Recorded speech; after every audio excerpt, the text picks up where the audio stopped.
What's up, everyone, and welcome back to the channel. Let's dive right into our first news. Ben Askren has shared his honest take on Khamzat's recent performance, and it surprised a lot of fans. After what many people described as a complete domination of Duplessis, Askren still walked away feeling underwhelmed. Speaking in a recent interview with Helen Ye at the Real American Freestyle event, Askren explained that while Khamzat looked strong, he felt the approach was far too cautious for a fighter with that level of ability. According to Askren, Khamzat clearly proved he could take Duplessis down and control him on the ground whenever he wanted. However, he felt that Khamzat rarely pushed the pace or tried to seriously hurt his opponent. From Askren's point of view, the fight showed dominance without danger. He praised the technical control, but said he was disappointed that Khamzat did not take more risks or look to finish the fight. In his eyes, playing it safe limited how impressive the performance could have been, even though it was effective. Askren also touched on Khamzat talking about moving up in weight again. He found that idea strange, pointing out that Khamzat fought at 170 not that long ago. For Askren, the constant discussion about changing divisions raises questions about long-term direction and commitment, especially when there are still big challenges available without moving up yet again. In that same interview, Askren shifted his focus to the current welterweight picture. With Islam Makhachev and Kamaru Usman both linked to possible big fights, Askren made it clear he was not happy with how things are shaping up. He believes the division should reward momentum and recent performances, not just past accomplishments. Askren acknowledged that Usman was a dominant champion for a long time, but stressed that it has been a while since then. He pointed out that Usman has suffered several losses, while the belt itself has changed hands multiple times. Leon lost to Belal, Belal lost to JDM, and JDM eventually lost as well, showing how fast the division moves. Because of that, Askren argued that younger contenders like Ian Gary and Michael Morales have done enough to earn their shot. He admitted he does not personally love Ian Gary, but still respects that he earned his position. Askren criticized favoritism in MMA, saying he prefers to see fighters rewarded for what they do inside the cage, not their name value or history, and staying focused on merit above hype always matters. And before we continue, make sure to leave a like on the video and subscribe to support the channel. Moving on to another news, Joe Rogan has issued a serious warning to Jake Paul following his high-profile boxing match this past weekend. Fans were treated to a massive event as Jake Paul stepped into the ring with Anthony Joshua, a fight that drew enormous attention worldwide. According to Netflix, the bout was watched live by around 33 million people, a staggering number that highlights just how big Jake Paul has become in combat sports. To put that figure into perspective, the highly anticipated Canelo vs. Crawford fight reportedly pulled in around 41.4 million views, placing Jake Paul's event in elite company. After the fight, Joe Rogan addressed Jake Paul's future and overall health during a recent podcast episode with Tom Segura. While Rogan acknowledged Jake Paul's success and popularity, he made it clear that staying in boxing for too long can come at a serious cost. Rogan stressed that the price fighters eventually pay is often not worth the money or fame, and that price, above all else, is long-term health damage. Rogan explained that repeated trauma to the head can lead to severe consequences later in life. He spoke about deep depression, significant brain imbalance, and the increased likelihood of addiction following long fighting careers. According to Rogan, many former fighters struggle with impulsive behavior, gambling problems, alcoholism, and other addictions once they step away from competition. He emphasized that these issues are far more common than people realize and often stem from accumulated brain trauma. Using a powerful analogy, Rogan described the idea of a punch card, suggesting that every fighter has a limited number of hard shots they can absorb in their lifetime. In his view, once that limit is reached, the damage becomes unavoidable. Rogan pointed specifically to the heavy punch Jake Paul took from Anthony Joshua, calling it extremely damaging. He suggested that a single blow like that could be equivalent to multiple concussions happening at once. Rogan went on to explain that when a fighter suffers visible injuries such as a broken jaw, the internal damage inside the head is often even worse. He described it as real, lasting harm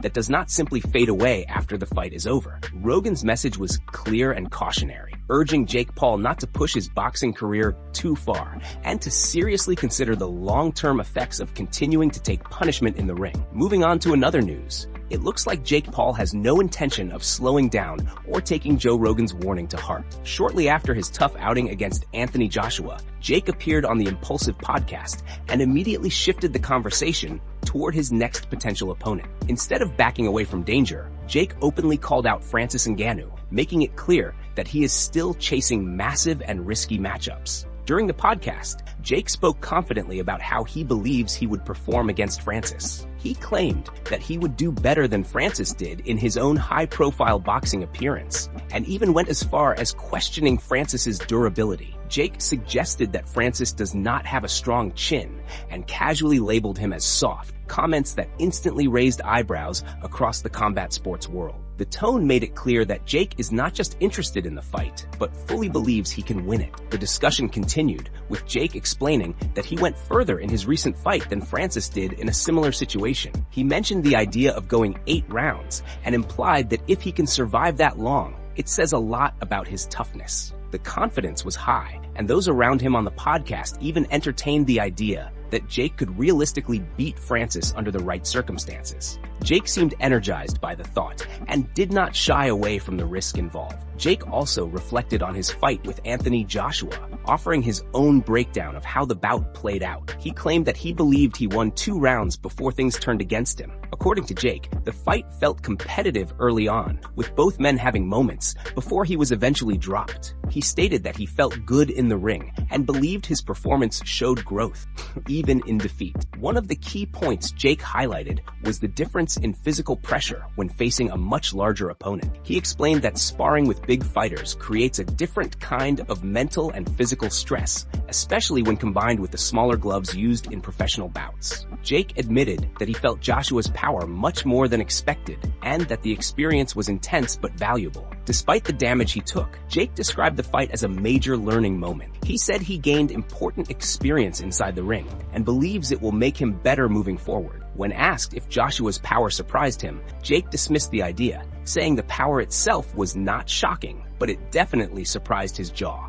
Moving on to another news. Derrick Lewis has revealed that a major heavyweight matchup quietly fell apart behind the scenes. Many fans may not even know that Derrick Lewis recently launched his own podcast called The Beast and the Cowboy, and during a recent episode, he shared some surprising details about his upcoming fight situation. According to Derrick Lewis, the UFC initially had much bigger plans for him before settling on his current opponent. Derrick Lewis explained that the UFC wanted to match him up with Glory heavyweight champion Rico Verhoeven for his next fight at UFC 324. That matchup would have been massive, as Rico is widely considered one of the most accomplished heavyweight kickboxers in the world. Rico stands around 6'5", weighs roughly 265 pounds, and is the longest reigning champion in Glory heavyweight history, holding the belt for over a decade with 13 straight title defenses before vacating it in November. However, according to Derrick Lewis, the fight never materialized because Rico ultimately declined the offer. Lewis shared that the UFC kept telling him to sit tight and wait, promising something big was coming. Weeks went by with no updates until he finally learned that the Glory champion was the original target. Derrick admitted he was excited by the idea, but the deal quickly fell apart when Rico turned the fight down. Lewis also revealed that the UFC then attempted to book him in a rematch with Sergey Pavlovich, the same fighter who knocked him out in under a minute back in 2023. That option also failed to materialize, as Pavlovich reportedly declined the fight as well. With 2 big names saying no, the UFC was forced to look elsewhere to fill the slot. Eventually, Waldo Cortez Acosta accepted the fight, and Derrick Lewis agreed without hesitation. He explained that once the Dominican heavyweight said yes, he was ready to move forward and get back into the octagon. While Lewis seemed amused by how everything played out, it was clear he had been frustrated by the waiting game and the lack of clarity from the promotion. It would have been fascinating to see the UFC pit Glory's most dominant heavyweight against Derrick Lewis on the first card tied to the Paramount deal. Unfortunately, the 2 sides could not come to terms. It remains unclear whether Rico disliked the stylistic matchup, or if the UFC was unwilling to meet his financial demands, especially given his long reign as Glory champion. There are also rumors that Rico could be heading toward a fight with Francis Ngannou in the PFL, and it is possible that multiple promotions were competing for his signature at the same time. Moving on to another news. Robert Whittaker has added his name to the growing list of MMA fighters who are interested in crossing over into boxing later in their careers. Speaking on his MMA Arcade podcast, Whittaker shared his thoughts on the recent boxing match between Jake Paul and Anthony Joshua, and explained why the idea of boxing appeals to him once his time in MMA is done. Whittaker said that overall, the fight actually looked good for Jake Paul. In his view, the bout showed that Jake does have a real level of boxing ability and is not just a novelty act. He described Jake as a boxer who was willing to engage, even though the fight eventually turned messy and physical. Whittaker pointed out that Jake does not have a huge amount of experience at that level, yet still stepped in and handled himself. On top of that, he noted that Jake walked away with an enormous payday, which is hard for any fighter to ignore. With a laugh, Whittaker joked that he would happily fight Anthony Joshua for $90 million, and then added that he would probably do it for much, much less. The comment highlighted how attractive the financial side of boxing can be, especially for established MMA fighters who already have name value. When asked directly if he would actually consider going into boxing after the UFC, Whittaker made it clear that the idea genuinely interests him. He explained that what appeals to him most is the possibility of skipping the traditional boxing grind. Instead of working through long circuits and rankings, he would be interested in jumping straight into high-profile crossover fights, similar to what other UFC fighters have been doing in boxing. Whittaker said he believes there is good money to be made in those types of matchups, and that boxing would help keep him fit and motivated. He also admitted that striking has always been an aspect of combat sports that he enjoys deeply. For him, the love of fighting never really goes away, and moving into boxing would feel like a fresh and exciting change rather than a chore. He finished by joking that the only real challenge would be remembering not to throw a head kick after a 1-2 combination. Moving on to another news, Ilia has once again found himself at the center of heavy backlash after a new video surfaced online. Another day, another clip of Ilia not looking sad, broken, or completely withdrawn while reportedly taking time away from MMA. This time, the video showed Ilia spending time with none other than Merab, and that alone was enough to spark a wave of criticism across the MMA community. While Ilia's personal issues are being handled outside the octagon, many fans seem unable to accept that someone can still smile, travel, or socialize while dealing with serious personal matters. Just because Ilia is not locked in a room all day looking miserable does not mean he is not mentally affected by what is going on in his life. In the video, Ilia did not look overly emotional, but he also did not look careless. He appeared calm, composed, and simply spending time with Merab, with both seemingly enjoying a light moment together. Despite that, the reaction online was brutal. A large portion of the MMA community expressed frustration that Ilia announced a break from competition due to his divorce,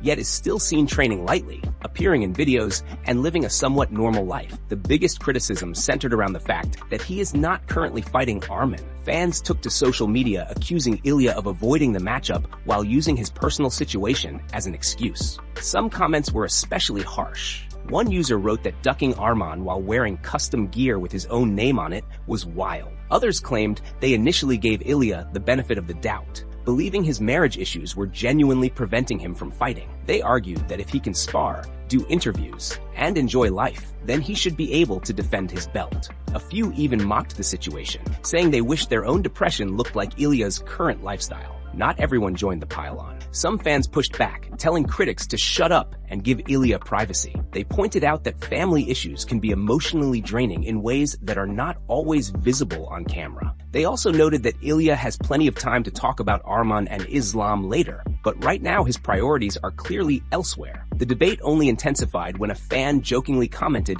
that both Ilia and Merab were looking for a wife, to which Merab replied with a laughing emoji, adding fuel to the online fire. To make things even more complicated, Ilia later shared another clip of himself hitting pads, and by all appearances, he looked sharp, fast, and crisp, which only reignited the controversy surrounding his break from competition. Moving on to another news, Dana White is officially scheduled to testify in court as part of a new lawsuit involving the UFC. Earlier this year in May, former UFC fighter Misha Cirkunov filed another antitrust lawsuit against the promotion. This time, the case focuses on specific language in UFC contracts related to arbitration rules and class action waivers, clauses that are still included in many fighter agreements today. Cirkunov's lawsuit is seeking financial damages along with a court order that would invalidate the arbitration and class action waiver clauses currently used by the UFC. On top of that, the lawsuit is also pushing to eliminate these clauses from all future UFC contracts. The core argument is that these provisions unfairly limit fighters' legal options and protect the promotion from collective legal action. For those unfamiliar with the concept, an arbitration clause with a class action waiver is a contract provision that forces disputes into private arbitration instead of public court. This allows the UFC to resolve conflicts without appearing before a judge or jury. At the same time, the class action waiver prevents fighters from joining together in a group lawsuit, requiring disputes to be handled individually and privately. While this type of clause is common in many industries, it has long been controversial because it limits legal leverage and access to collective justice. Now, the case has taken a major step forward. Dana White is set to testify in court on behalf of the UFC. The update was first uncovered by John Nash on social media, where he shared a court order confirming that a spoliation hearing has been scheduled for February 4th and February 5th, 2026, starting at 9 a.m. Dana White is expected to testify first, followed by Tracy Long. A spoliation hearing is a legal proceeding that addresses the destruction, alteration, or failure to preserve evidence that is relevant to a lawsuit. In simple terms, the court will examine whether any important evidence was lost or mishandled in a way that harmed the other party's ability to present their case. The party accused of damaging or failing to preserve evidence is referred to as the spoliator. If the judge determines that spoliation occurred, several penalties, known as sanctions, can be imposed. These can include monetary fines, adverse jury instructions that allow a jury to assume the missing evidence would have been harmful to the spoliator, or even the removal of certain legal defenses. In extreme cases, the court can dismiss parts of the case or the entire case, depending on whether the evidence was destroyed intentionally or by accident. At this stage, it is still unclear which side is being accused of spoliation. However, with Dana White set to testify, the hearing is expected to shed more light on the situation. As the February dates approach, more details are likely to emerge surrounding this lawsuit and its potential impact on the UFC's contract practices. That's it from MMA Pulse News. Thanks for watching. Don't forget to leave a like and subscribe for your daily dose of MMA news.